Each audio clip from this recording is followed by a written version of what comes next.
Hello, everyone. So today I want to tell you that I have a really good story to talk about when it comes to people's video game consoles being destroyed. Like this story is good. It goes in two parts, here and here. So I'm so glad she refused to let it slide.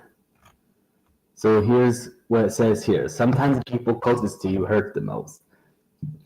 When my spoiled nephew wrecked my son's birthday gift and my sister brushed it off, I realized that keeping the peace wasn't worth it anymore. What happened next changed our relationship forever. My sister Meredith and I have always had a tangled relationship. We're nearly the same age, born just 11 months apart, and maybe that's why our lives have always run on the parallel tracks that never quite meet. Growing up, we did everything together, but it often felt more like a competition than a bond.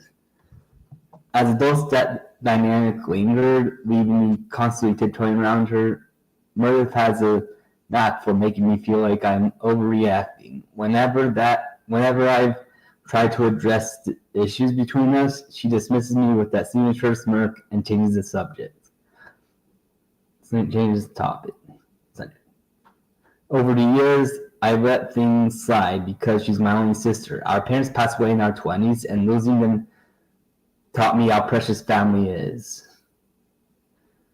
I don't want to lose my last blood relative over small fights. The thing is, our lives have always moved in sync. We get married within 3 years of each other. We got married within 3 years of each other. We had our kids just 2 years apart. Even our son's birthdays are only days apart. My son Wesley, who just turned 11, and my nephew Seth is 13. This year we continue to celebrate their birthdays together, thinking it will be fun for the boys and simpler for both families. For Wesley's birthday, I did something I've been saying for months to pull off. I bought him the brand new game system he'd been begging for since it was announced. As a single mom, that purchase was a stretch. I took extra shifts, get my own small treats, and even sold some more jewelry to afford it. But seeing his face light up when he opened that box made every sacrifice worth it. He just out of joy, hugged me tight, and spent the day playing, his smile radiating pure happiness. Here's what makes the situation more frustrating. Meredith and her family are far from struggling. They live in a house twice the size of mine, drive a nearly new car, and take vacations to places I can only dream of visiting. Yet somehow they've raised the most entitled, arrogant boy I've ever met. Seth brags about his stuff, mocks other people's things, and acts like the world revolves around his whims. He talks down to Wesley, criticizes everything in my house, and treats me like a servant when he visits. The worst part, Murph just laughs off or makes excuses for him. Still, because I want to be generous, since his birthday was just days away, I made a big gesture. I bought Seth the gaming system I got for Leslie. The same gaming system. It cost another chunk of my savings, but I thought it would make both boys happy and maybe bring our families closer. Yesterday was supposed to be a perfect day. This day was gonna be so perfect. We planned this joint party for weeks, and I spent hours making everything just right. Meredith arrived with Seth around noon, carrying a small gift bag that looked suspiciously light. I didn't say anything, but noticed her efforts for her son's party seemed minimal compared to mine. The party started off fine. We had cake, saying happy birthday to both boys, and watched them open the present. Wesley was still being about his game system, showing off to anyone who listened. Seth, on the other hand, seemed bored and kept making soccer remarks about the decorations of food. After tasting it, Leslie ran up to me, his smile bright as ever. Mom, can Seth and I go upstairs and play a new game system? Please, he asked. I hesitated for a second. Something about Seth's attitude that day set me on edge. But I want to be the overprotective mom who spoils the fun. Sure, sweetie, but please be really careful with the new system, okay? I said, ruffling his hair. Seth rolled his eyes dramatically. Chill, Aunt Carly. It's just a kid's fit anyways. We're not going to break your precious little machine. The way he said kid's toy that made my stomach twist, but I forced a smile. Just be gentle with it, is all I'm saying. The boys raced upstairs, and I could hear him saying up in Leslie's room. Meredith and I sat downstairs cleaning up the party mess and making small talk. Everything seemed fine for about 30 minutes until a loud crash echoed from the stairs. Before I could process it, Leslie came running down the hall, sobbing so hard he could barely breathe. Mom, Mom, he cried, his face red and streaked with tears. Sweetheart, what happened? I asked, my eyes wide. What's wrong? He couldn't speak through his sobs. He just pointed upstairs with a trembling hand. The heartbreak on his face told me everything. Something horrible had happened to his birthday gift. I rushed upstairs, my heart pounding, and I saw at the bottom of the staircase, and when I saw at the bottom of the staircase, made my blood boil. Scattered across the hardwood floor were the shattered pieces of Leslie's brand game system. The console was destroyed. The screen cracked into a spider web. Oh, so this must be a switch. I spun around and saw Seth at the top of the stairs, looking smug, not sorry. He was screaming like he'd just pulled off a brilliant prank. Do you do this? I asked, my voice shaking. Seth shrugged and laughed. Yeah, so what? I saw his TikTok where a guy throws a console downstairs and it was hilarious. I wanted to try it. I stared at him stunned. You destroyed your cousin's birthday gift for a TikTok video? It's not a big deal, Seth said, still smirking. It's just a dumb kid's toy. Leslie will get over it. That's when I called Murph upstairs. She took one look at the rescues and sighed like it was a minor inconvenience. Murph, your son just destroyed Leslie's birthday gift, I said, struggling to keep my voice steady. That console cost me $500. I expect you to replace it. Oh, okay, so it's a Switch 2 with Mario Kart. She looked at me like I'd asked for a private jet. Are you serious, Kamali? Those are big boys. You shouldn't not let them play upstairs alone. If you were so worried about breaking, that's on you for not watching there. Excuse me, I sensed it. Incredulous. Seth deliberately threw a $500 console down the stairs, and you're blaming me for not supervising? Rosina?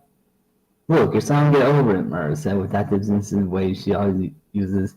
It's not that big of a deal. Kids break stuff all the time. Yeah, Aunt Conley, why are you freaking out? Said Brendan.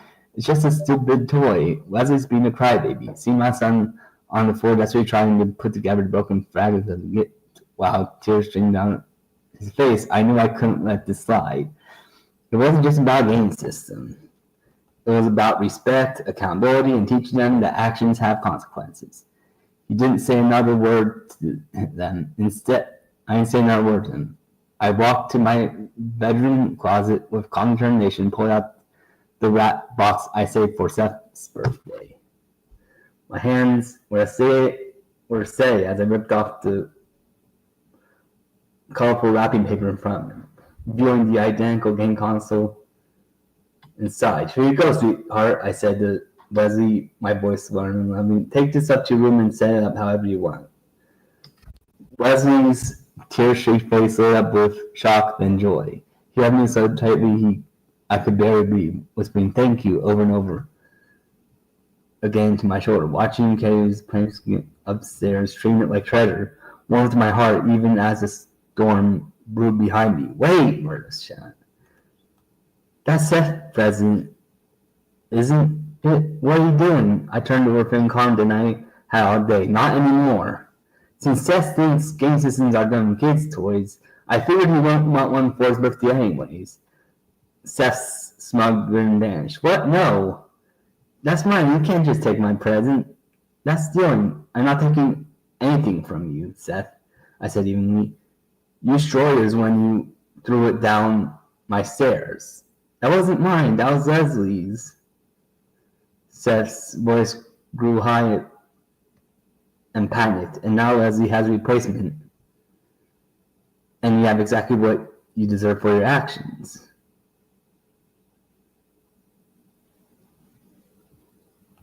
I replied. You can't be serious, Camille, You're pushing my son over an accident?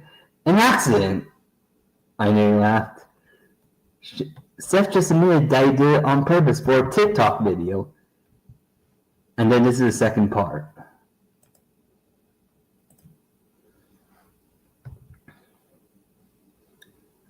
There's nothing accidental about this. He's 13. He doesn't get the value of money yet.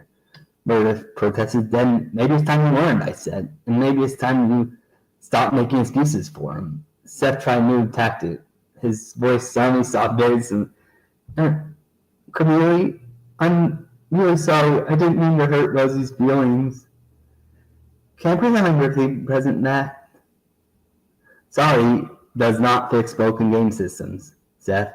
Sorry, you didn't give back the months Sorry doesn't give back the months I spent saving that money, and sorry doesn't undo the fact that you laughed about hurting your cousin. Murph grabbed Seth's arm and yanked him towards the door. We're leaving. This is outrageous. You've lost your mind over a toy. Welcome to leave, I said, following them to a door. But Seth's not getting that console. As they reached the doorway, Seth spun around and said, I hate you. You're the worst aunt ever. I'm going to tell everyone what you did. Go ahead.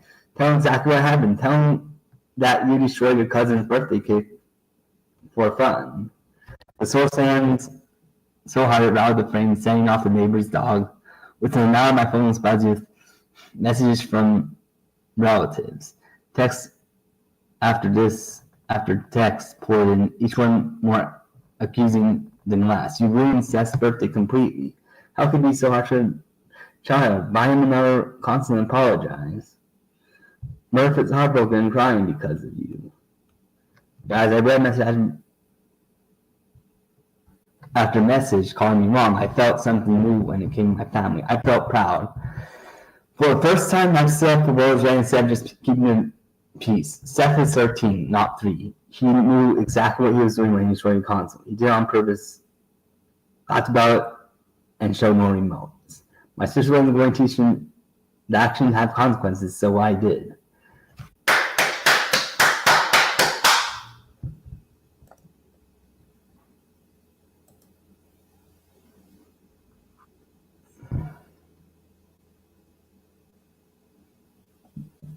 That was an amazing story.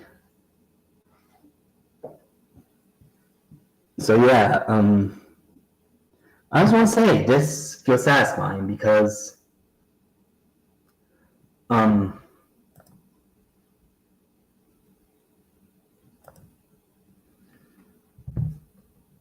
like I'm just glad the boys are accountable. I rarely see that ever. Like I rarely see people getting held accountable. It's always me that gets held accountable, but no one else. Nah, I'm exaggerating. But anyways, yeah. That's what it is. So, anyways, bye.